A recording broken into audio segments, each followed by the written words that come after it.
Hello, my name is Jessica Mendez, and today I will be presenting my study titled A Study on Nursing Home Consumer Complaints and the Grievance Process.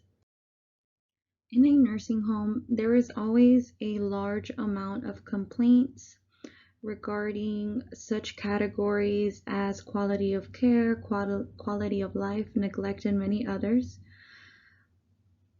At times, all of these complaints are not necessarily major issues, but things with easy fixes. And then at times they are more difficult issues that need to be tackled. All residents' allegations regarding any complaints are valid and therefore deserve proper investigation. Long-term care facilities always need to have a proper grievance process implemented in order to address any complaints. If you are not familiar, in a nursing home, anytime there is a complaint, there has to be an investigation done depending on the scope. Obviously, if there is a complaint regarding quality of care or neglect, then those are two pretty big ones that need to have proper documentation and investigation to ensure that the resident's life is not at jeopardy at all. If you are not aware of what a grievance process is, it is essentially a process in which a resident or family member makes an allegation and states that, for example, their family member is not being properly taken care of. In that case, then we, the facility, conducts the investigation in order to figure out whether that is a valid allegation, and also take action on our part in order to improve whatever it is that the consumer complaint was with regards to. So due to this evidence is why I decided that it would be best, in order to create this study analyzing and implementing a grievance process at the facility that I am currently at. Quality of care in a facility has a major impact on a resident's stay. There will always be complaints in any establishment, some small, but then at times other detrimental. This is why it is important to know what is going on in your establishment and what everyone is doing in order to handle the issues. All facilities' goal is obviously to decrease complaints and future deficiencies while addressing any complaints the residents may have. At the end of the day, in a facility, the goal for any administrator or any staff member in the building is to be able to provide the best care possible, which is why this is a really important process to take a look at. The objectives of this study is to analyze nursing home consumer complaints and deficiencies, assess the effectiveness of their grievance process, assist in implementation of an effective grievance process to address consumer complaints, and essentially decrease complaints and any future deficiencies as well.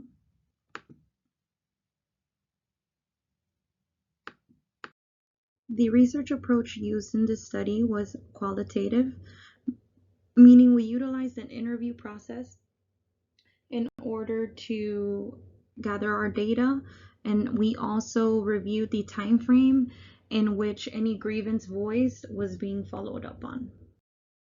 In the facility, there was 60 long-term care residents and 20 short-term care residents that we assessed. All had to be totally cognitive. As far as complaints received, the sample taken was 7 long-term care and 16 short-term care complaints. The main tool used in order to conduct this study was an angel round checklist.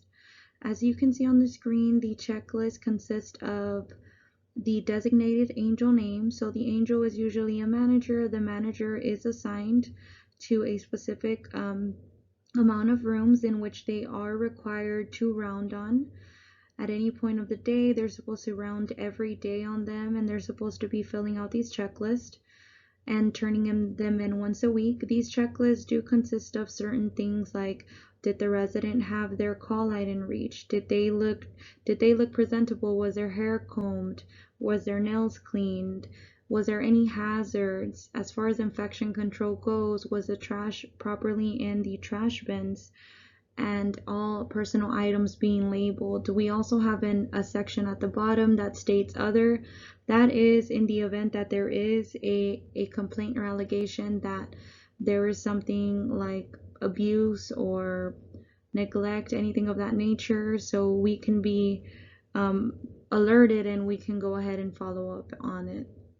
The inclusion criteria for this study was cognitive long-term care residents and rehabilitation patients. Some limitations of the study are obviously that resident refusal, so a resident who does not really want to cooperate or doesn't really have or want to talk about any complaints they may have. Staff workload, since we do have the managers doing the roundings, at times they are extremely busy and not able to do their rounds, but it is still recommended that they at least take 5 minutes out of their day in order to conduct these rounds. And then another limitation is obviously that we are only doing this for cognitive patients.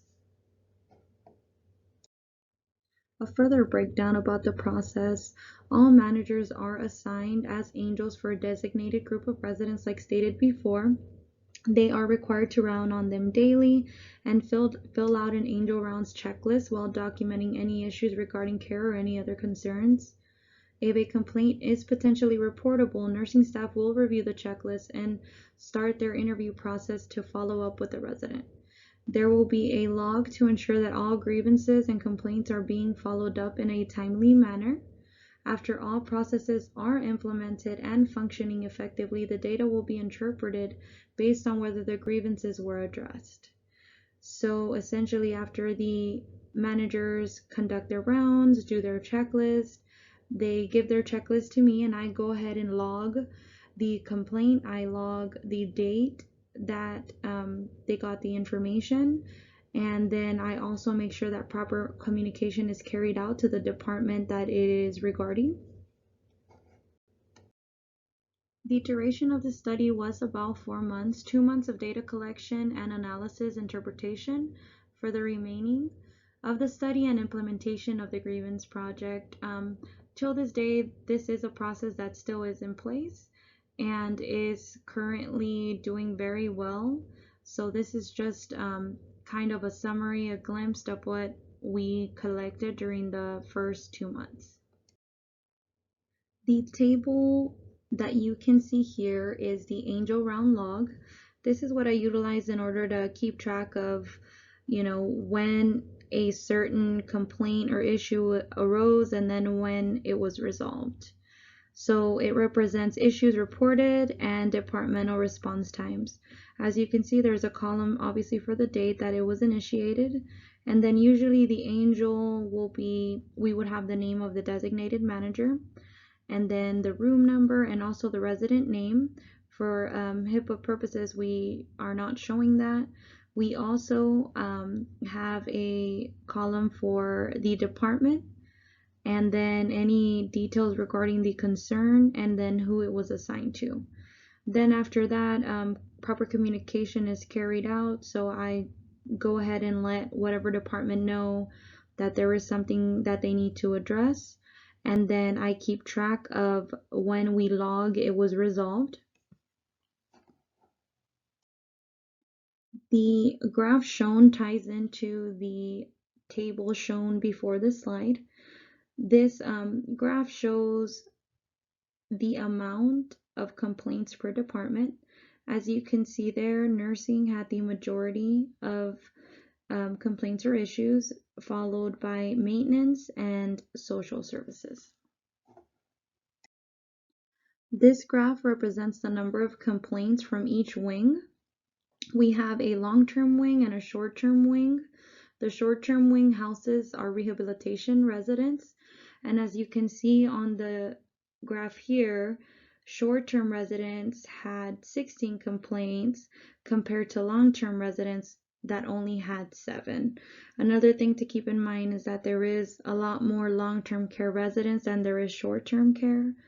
And also, short-term care residents are receiving a lot of rehabilitation and wound care and a lot of other things like that.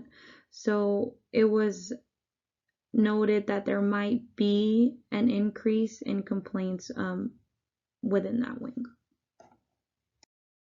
Overall, the angel rounds and grievance process implemented has shown that there has been decrease in complaints and that the response times have improved prior.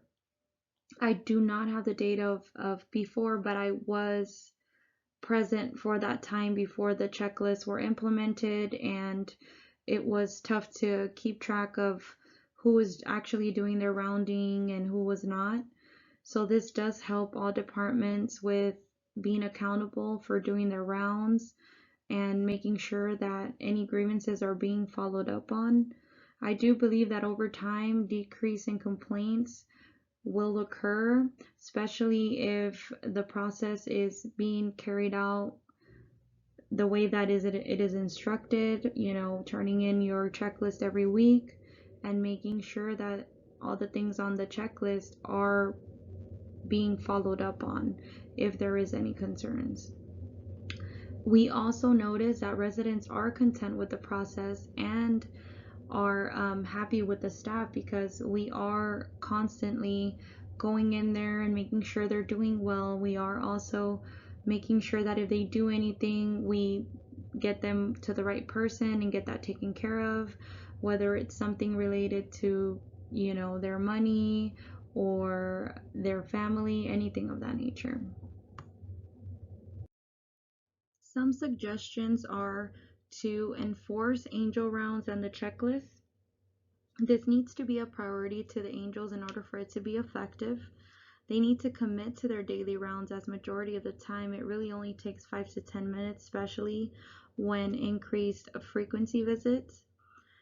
Also, encourage staff to try and tackle some of the issues themselves when within their scope. This will minimize work to be followed up on. Obviously, this is only if you are able to conduct that task. If you are not nursing, there is not a reason for you to be doing nursing related tasks.